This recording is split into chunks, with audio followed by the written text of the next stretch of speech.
안녕하세요. 글로벌투데이 하현정입니다. 오늘도 신선하고 발빠른 지구촌 소식 전해드리겠습니다. 오늘의 AP통신 주요 소식부터 시작합니다. 일본 총리가 중국 국가주석과 전국인민대표대회 상무위원장과 면담을 끝으로 이틀간의 방중 일정을 마무리했습니다. 25일부터 양일간 이뤄진 노다 요시히코 일본 총리의 이번 방중은 양국 간 현안에 초점이 맞춰질 것으로 예상했지만 김정일 북한 국방위원장의 변고라는 초대형 변수 탓에 한반도 문제가 주요 의제가 됐습니다. 김 위원장의 공백으로 한반도와 동북아의 정치와 외교, 안보의 지형 변화가 예상되어 일본은 여타 다른 의제보다 중국 측으로부터 북한 내부 동향을 청취하려고 애를 썼다고 하는데요. 베이징 외교가에서는 북한이 김 위원장 사망을 공식 발표한 다음 날인 지난 20일 베이징 소재의 북한 대사관을 찾아 조의를 표시하면서도 관련국 정상들과 논의를 거부했던 후진타오 주석과 노다 총리의 만남에 촉각을 곤두세웠습니다. 중일 정상 간의 회동에서 일본 노다 총리는 김정일 위원장의 사망으로 한반도 정세에 악영향이 오지 않도록 하는 것이 중요하다며 북한의 영향력이 있는 중국의 역할론을 강조했는데요. 이에 후진타오 주석은 관련국들이 냉정함을 유지하면서 육자회담 재개로 한반도 비핵화를 이루고 한반도 장기 안정을 도모하고 싶다는 해법을 내놨습니다. 아울러 국제사회는 후 주석과 원 총리가 노다 총리에게 북한을 자극하지 말라는 식의 일방적인 발언을 하지 않은 점을 눈여겨보고 있다고 알려졌습니다. 일본 정부와 도쿄전력이 후쿠시마 제1원자력발전소 사고 당시 정보 공개 지연 등 여러 문제점을 드러냈던 것으로 나타났습니다. 이 사실은 정부의 후쿠시마 제1원전사고조사 검증위원회가 조사 결과를 종합한 보고서를 통해 밝혀졌는데요. 도쿄전력과 원자력 당국이 사고 원전에 쓰나미가 닥쳐도 최대 파고가 지난 3월 동일본 대지진 당시 실제 파고의 절반 이하인 약 6m에 그칠 것으로 예측하는 등 쓰나미의 위험성을 심각하게 과소평가했다고 전했습니다. 또 도쿄전력 직원들은 쓰나미로 비상용 발전기가 망가져 전력 공급이 중단되는 등의 비상사태에 대응하는 훈련이 안 돼 있었으며 정부뿐 아니라 직원들끼리도 의사소통에 실패했다고 하는데요. 특히 사고 당시 1호기의 원자로의 비상 냉각 시스템과 관련해 여러 경고 신호가 있었지만 도쿄전력 직원들은 시스템이 정상 가동하고 있다고 막연히 가정했습니다. 이로 인해 원자로에 냉각수를 공급하는 대안을 찾는 것이 지연되면서 멜트다운 사태로 이어졌다는 것입니다. 게다가 정부는 원전 주변의 방사선량 데이터 공개를 지연시켜 대피할 수도 있었던 주민들을 불필요하게 방사선에 노출시켰다고 하는데요. 보고서는 도쿄전력과 관련 당국이 이번 사고에 대해 예상을 벗어난 경우라고 변명해 대중적 불신을 야기했다고 전했습니다. 지난 2002년 이래 9년 만에 일본의 겐바 고이치로 외상이 미얀마를 전격 방문했습니다. 겐바 외상의 이번 미얀마 방문은 미얀마 민간정부 개혁을 돕기 위한 국제사회 조치의 일환으로 일본이 공공개발차관의 공여 재개를 검토하는 가운데 이뤄졌습니다. 겐바 외상이 미얀마에 머무는 동안 테인세인 대통령 등 고위 지도자를 만나고 미얀마의 민주화 운동 지도자인 아웅산 수치 여사도 면담할 예정이라고 전했는데요. 다른 주요 서방 국가는 달리 일본은 그간 미얀마와 통상 관계, 대화 채널을 유지하면서 미얀마로 하여금 주요 정치 후원국이자 무역 상대국인 중국과 밀착하게 할 것이라고 경고해왔습니다. 일본은 미얀마에 긴급 인도 지원을 지속적으로 제공해왔지만 수치 여사가 가택연금에 들어가자 지난 2003년 정례적인 경제 지원을 중단한 바 있는데요. 미얀마의 새 민간 정부는 군사정부에서 권력을 이양받고 출범한 이후 1년의 개혁 정책을 추진해왔습니다. 수치 여사는 7년간의 가택연금 끝에 작년 11월 풀려난 뒤 불법화했던 야당 민주주의 민족동맹을 정당으로 재등록하고 자신이 내년 3월 혹은 4월 실시하는 보궐선거에 출마하는 길을 열어놨습니다. 멕시코에서 체포된 마약갱단 두목이 지난해까지 경찰관으로 일했던 것으로 드러나 경찰 부패 문제가 수면 위로 떠올랐습니다. 25일 납치 사건을 수사 중인 멕시코 사법당국은 동부 지역에서 최대 갱단인 로스 세타스의 세포 조직 책임자인 메르카도 게레로를 붙잡아 구금했습니다. 메르카도는 동부 베라크루스의 몇몇 도시에서 세타스 하위 조직을 이끌며 상인들을 상대로 공갈과 협박, 납치를 일삼았던 인물로 불과 1년 전 해당 지역에서 경찰관으로 일했던 것으로 조사되는데요.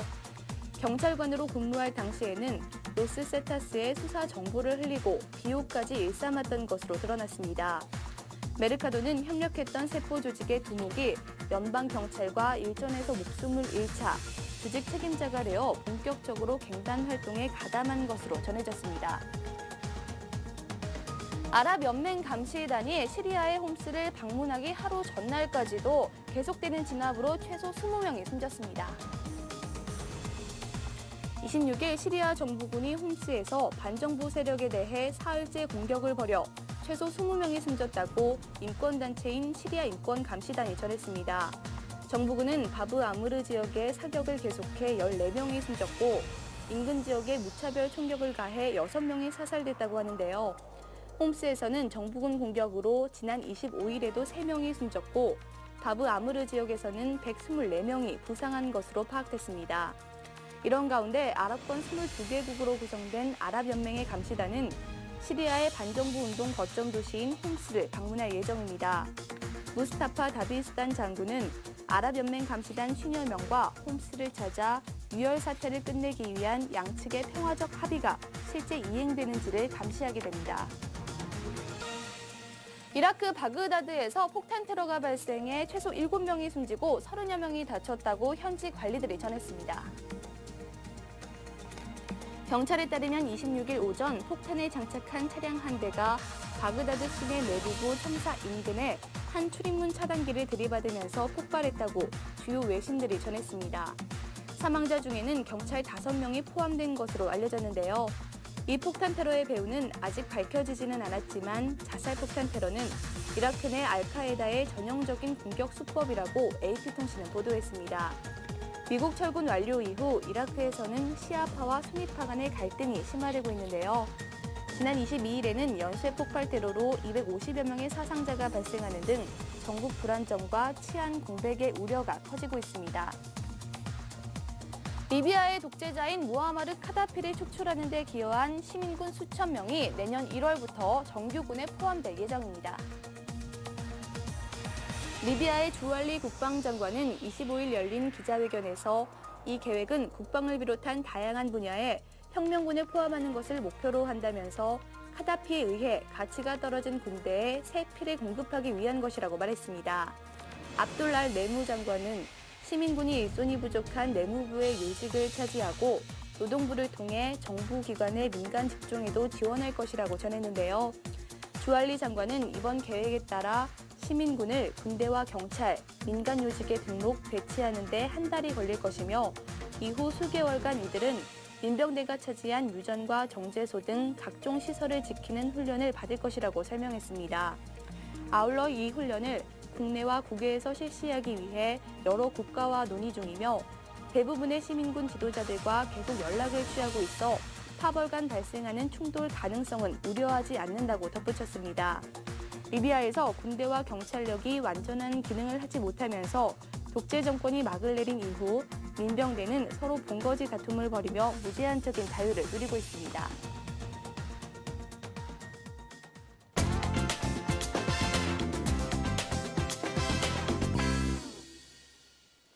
영화 홍보를 위해서 만들어졌던 세계 유일의 스머프 마을이 홍보 기간이 끝난 후에도 그 맥을 이어나가기로 했습니다.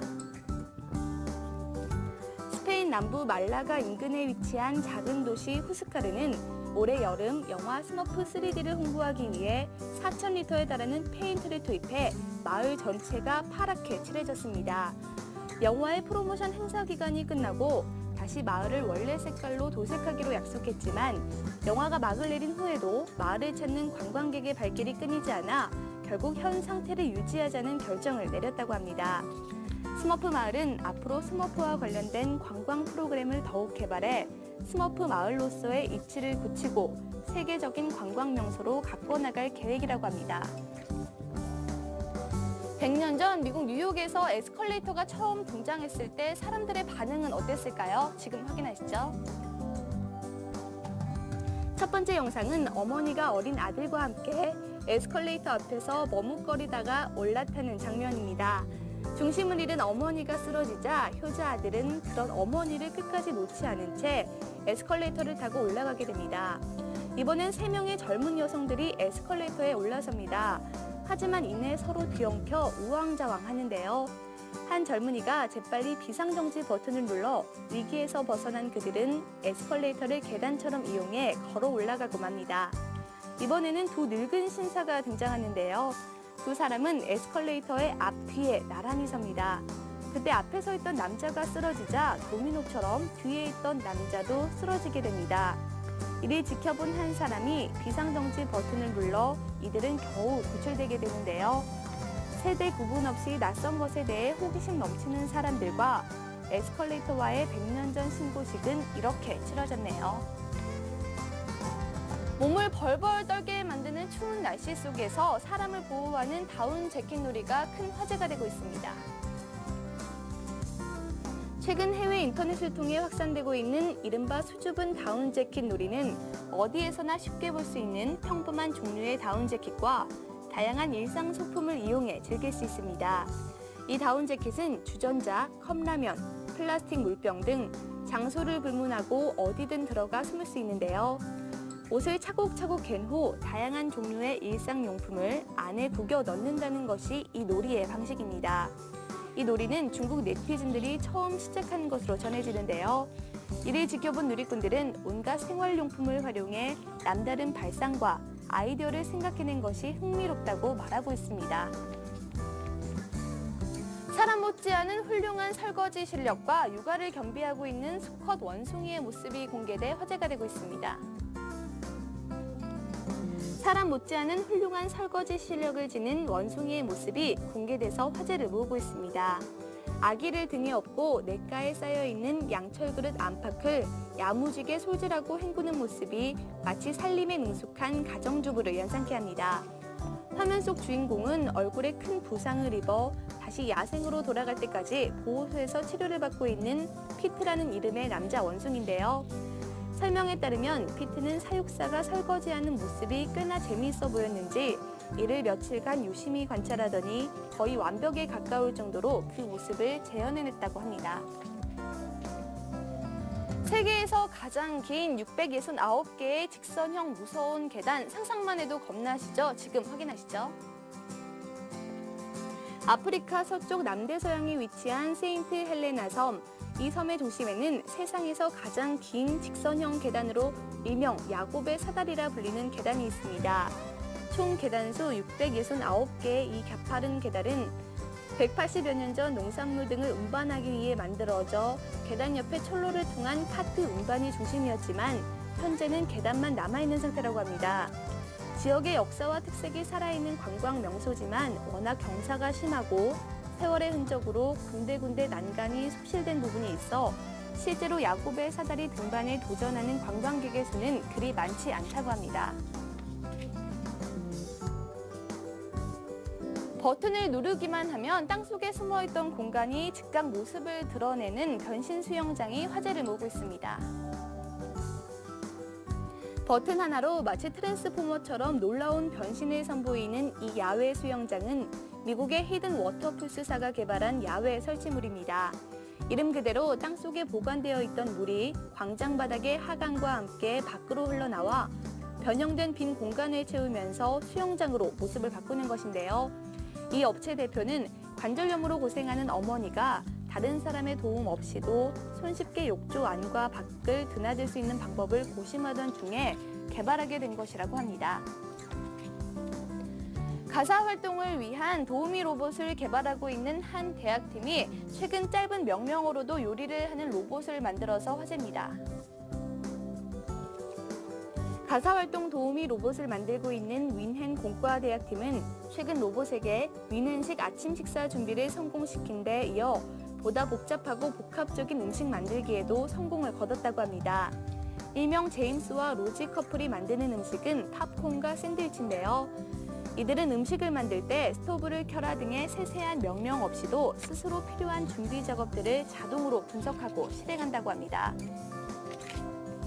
집에서 떨어진 독립된 학습 공간을 원하는 자녀를 위해 개발된 정원용 조용한 공부방이 인기입니다. 영국의 한 회사가 출시한 이 작은 박스형 주택의 크기는 가로 2.5m, 세로 2m입니다. 가든 스튜디오라고 붙여진 이 공부방은 정원뿐만 아니라 어떤 장소에서도 간단히 설치할 수 있다고 하는데요.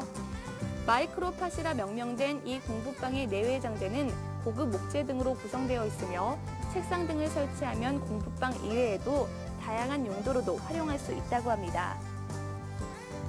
오늘 글로벌 투데이에서 준비한 소식은 여기까지입니다. 내일 생동감 넘치는 지구촌 소식으로 다시 찾아뵙겠습니다. 감사합니다.